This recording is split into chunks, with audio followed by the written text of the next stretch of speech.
We are on the way to the School of Iris. Good morning everybody. How are you today? Welcome back to my channel. Ayan mga kaibigan, naglalakad kami, pupunta kami sa school. Ayan, pupunta na kami sa eskwelahan.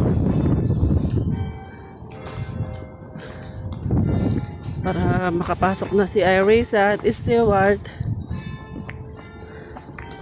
Nakaobra mata na, nayapo.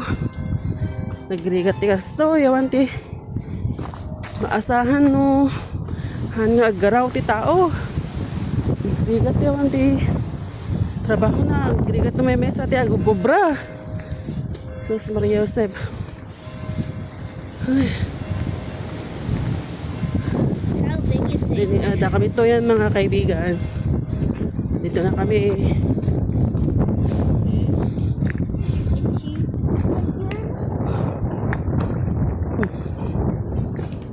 Yan.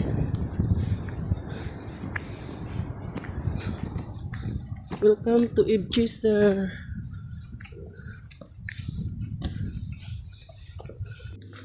Yan guys, kararating ng lamin galing sa school ni Iris at Stewart. At kailangan mag-umpisa na si Iris. Hintayin na lang namin yung tawag nila. Tapos pupunta na siya, papasok siya doon.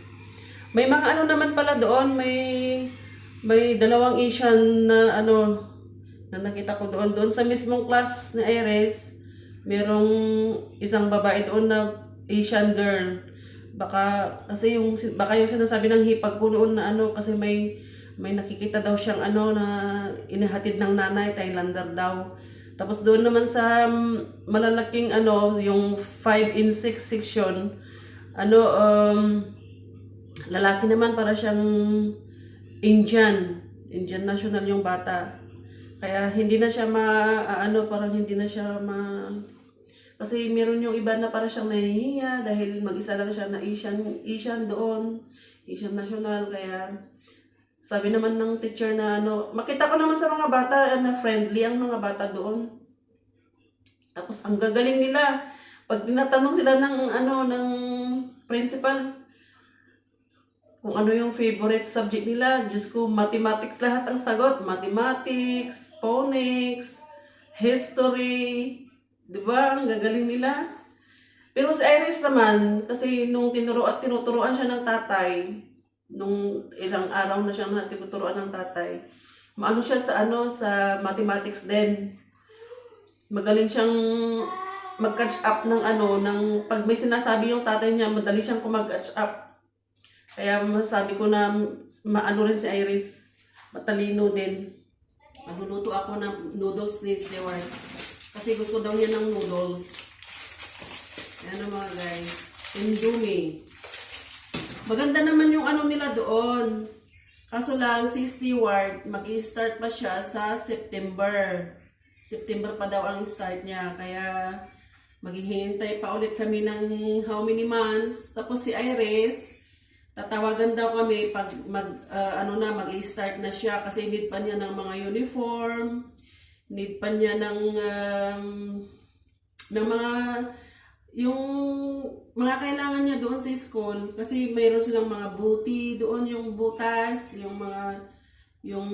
basta yung mga gagamitin nila doon sa loob ng school kasi dito umuulan lagi kaya kailangan nila ng mga coat. Kaputi. Kaputi tawag sa atin. Yan, na kailangan nila. Tapos libre na yung pagkain nila doon, yung lunch.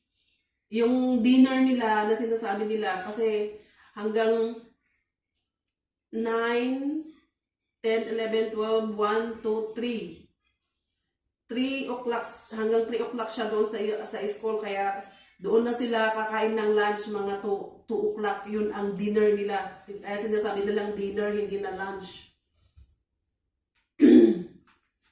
Dinner daw yung ganung time.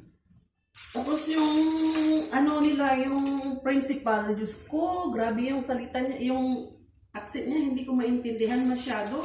Kaya naman yung sabi ng principal na need ni Iris yung yung para makahabol siya ba sa mga kaibigan niya din.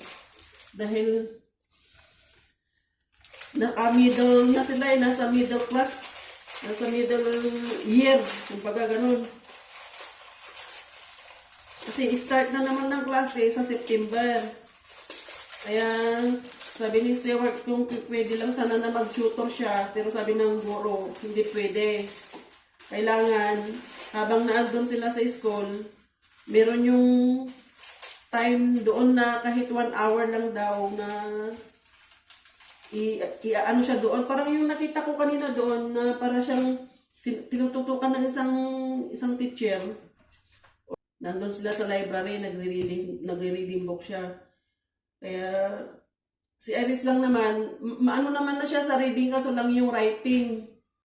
Yan na guys, mag-lunch na tayo. Ayan yung ulam ko. Charan with coffee. O-I-T